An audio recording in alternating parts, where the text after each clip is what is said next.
প্রিয় শিক্ষার্থী, অনুশীলনী ৮.৩-এর ১ নম্বর প্রশ্নের সংক্রান্ত খুব সহজ আলোচনায় আমরা দেখব, যেখানে দেওয়া আছে এ বি সি একটি ত্রিভুজ। এ বি এবং সি, প্রথমে ধরো এ একটা ত্রিভুজ এ বি সি।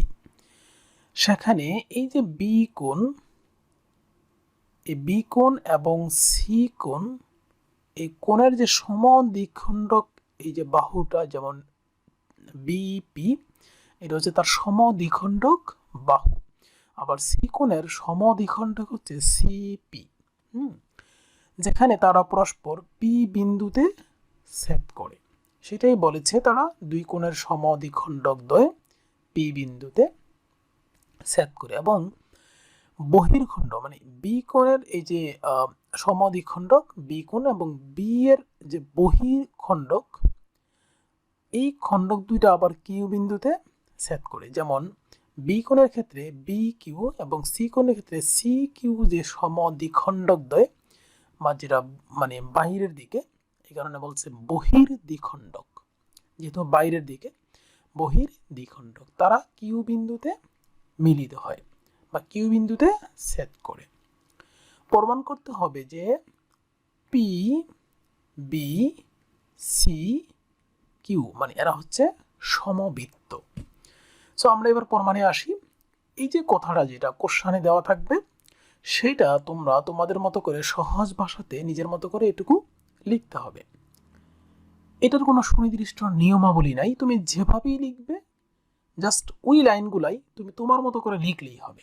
যেমন তাহলে আমি আমার মতো করে কিভাবে চেষ্টা করেছি তোমাদের বোঝানোর জন্য, যে ধরি সিম্পল এ বি সি একটি ত্রিভুজ, যার এবি বাহুকে ডি পর্যন্ত বর্ধিত করি এবং এসি বাহুকে ই পর্যন্ত বর্ধিত করি।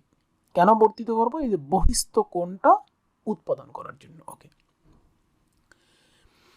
তাহলে সেই অংশ আমি বললাম যে কোণটার মানে এসি হচ্ছে এসির বর্ধিত অংশ হচ্ছে সিই এবং এবি-র বর্ধিত অংশ হচ্ছে বিডি। সেটা আমি আমার মতো করে লিখলাম, তোমরা তোমাদের মতো করে লিখবে। তারপরে বললাম বি কোণ আর সি কোণের সমদ্বিখণ্ডক, যেটা অন্তর্দ্বিখণ্ডক।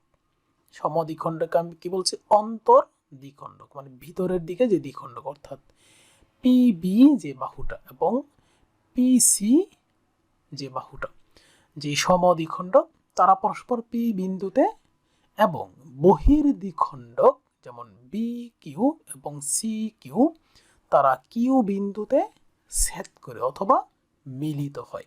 যেটাই বলো, ছেদ করে অথবা মিলিত হয়। প্রমাণ করো যে, তাহলে বর্ণনা শেষ। তাহলে এবার আমি বলবো প্রমাণ করো যে, জাস্ট এখানে যেটা বলা আছে সেটাই বলবো। প্রমাণ করো যে বিপিসি কিউ বিন্দু চারটি সমবৃত্ত। এখন আসি প্রমাণের ক্ষেত্রে, যেখান থেকে শুরু করব যে প্রমাণ। এখন আমরা যদি বলি যে এ বি সি কোণ, এ বি, এই যে এ বি সি কোণটা, এই কোণটা প্লাস সি বি ডি কোণ, এই যে টোটাল কোণ দুইটার যোগফল, মানে এই ডট ডট কোণটা এবং এই ডট ডট কোণটা, অর্থাৎ এই কোণটা এবং এই কোণটা দুটো যদি যোগ করি তাহলে একটা সরল কোণ হয়ে যায়। মানে বি বিন্দুতে এই সরল কোণটা, যে কোনো সরল কোণের মান হচ্ছে দুই সমকোণ 180 ডিগ্রি সরল কোণ। তাহলে আমরা লিখতে পারি দুইটার যোগফল 180 ডিগ্রি। কিভাবে? যেমন এ বি ডি যে বাহুটা, তার যে এই পাশে যে এই পুরা কোণটা হচ্ছে একটা সরল কোণ।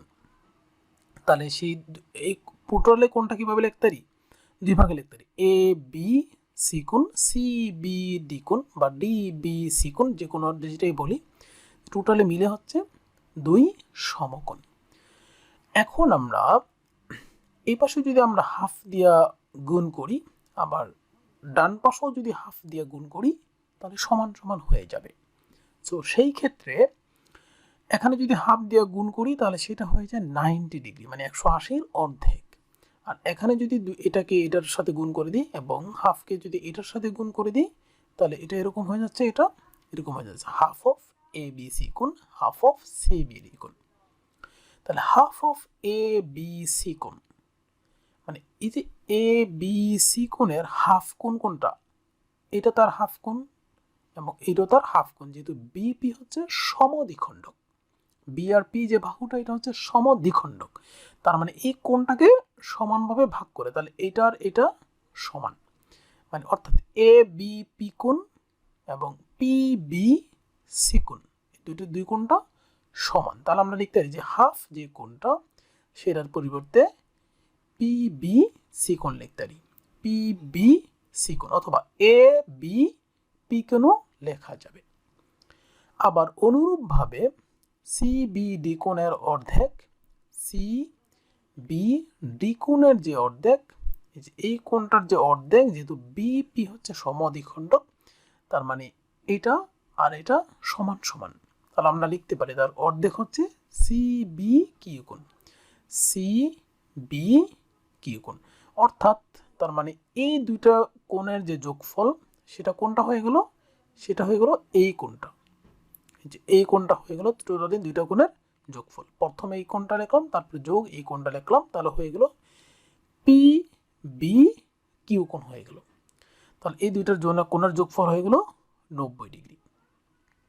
অনুরূপভাবে যদি আমরা এই পাশেরটা লিখি, যেমন এ সি ই, এই সরলরেখা থেকে লিখি, তাহলে আমরা আগের মতো বলতে পারি এ সি বি কোণ, এ সি বি কোণ, এই কোণটা প্লাস বি সি ই কোণ, বি সি ই কোণ প্লাস এই কোণ, এই দুই কোণটা আবার 180 ডিগ্রি, এক সরল কোণ। একইভাবে তাহলে আবার উভয় পাশে যদি হাফ দ্বারা মাল্টিপ্লাই করি, তাহলে এই পাশে হয়ে যায় 90, আর এই পাশে হাফ অফ এসি বি কোণ, হাফ অফ বিসি ই কোণ, তাহলে এই দুইটা পাওয়া যায় যোগফল। তাহলে আবার হাফ অফ এসি বি কোণকে আমরা লিখতে পারি, এসি বি কোণকে লিখতে পারি পি সি বি কোণ, এই কোণটা লিখতে পারি হাফ, যেহেতু দুইটা এই কোণের এসি বি কোণের অর্ধেক হচ্ছে পিসি বি কোণ এবং এসি বি কোণ, মানে পিসি হচ্ছে তাকে সমান দুই খণ্ডে ভাগ করে। তাহলে এই যে টোটালি কোণ, এই টোটালি কোণটাকে এই অর্ধেক কোণ আর এই অর্ধেক কোণ সমান সমান, তাহলে তার হাফ অফ কোণ লেখা যায় কি পি সি বি কোণ, অতএব half of A C B কোণ plus half of B C কোণকে লেখা যায় পি সি বি কোণ আগের মতো করে, আবার বাকি হাফ অফকে লেখা যায় এটুকু বি সি কিউ কোণ, বি সি কিউ কোণ। তাহলে এখন একটু খেয়াল করি যে এই যে half of P C B কোণ প্লাস সি বি কিউ কোণ, পি বি সি কোণ প্লাস সি বি কিউ কোণকে কি লেখা যায় পি বি কিউ কোণ। তাহলে এখানে আর একটা লাইন যদি আমি লিখে দিই এভাবে, যে এই দুইটার যোগফলকে, এই যে এই দুইটার যোগফলকে লেখা যায় কি পি বি কিউ কোণ সমান সমান 90 ডিগ্রি। আবার এই দুইটার, এই যে এখানে লেখা যায়, এই দুইটার পরিবর্তে কি লেখা যায় অনুরূপভাবে, এই দুইটার পরিবর্তে লেখা যাবে পি সি কিউ কোণ। তাহলে এই যে এই দুইটার পরিবর্তে লেখছে পি সি কিউ কোণ, আর আগেটার পরিবর্তে আমি যেটা লিখলাম পি বি কিউ কোণ, পি বি কিউ কোণ। তাহলে এই দুটো যদি যোগ করি, অর্থাৎ এই কোণটা আর এটা যদি যোগ করি, তাহলে এটার পরিবর্তে লেখা যায় পি সি বি কিউ কোণ, আর এই দুইটার পরিবর্তে লেখা যায় পি বি কিউ। তাহলে দুইটা যখন যোগ করব তখন ডান পাশে আছে 90 90 180 ডিগ্রি। তাহলে একটু খেয়াল করি, একটা চতুর্ভুজ মানে পি বি কিউ সি, এই একটা চতুর্ভুজের বিপরীত দুইটা বাহু কোণের যোগফল, এই যে বিপরীত দুইটা কোণের যোগফল যদি হয় এক সরল কোণ, মানে এই কোণটা এবং এই কোণটা, এই দুইটা কোণের যোগফল যদি হয় এক সরল কোণ, তাহলে আমরা বলতে পারি যে বি পি সি কিউ, এই যে বি পি সি কিউ চতুর্ভুজের বিপরীত দুইটি কোণের যোগফল যদি হয় এক সরল কোণ, তাইলে এই চতুর্ভুজকে বৃত্তস্থ চতুর্ভুজ বলা হয়, তাকে বৃত্তস্থ চতুর্ভুজ বলা যায়, মানে যেটাতে বৃত্ত আঁকা যাবে। যদি বৃত্তস্থ চতুর্ভুজ বলা যায়, তাহলে বলা যায় চারটা বিন্দু চারটি সমবৃত্ত, অতএব প্রমাণিত।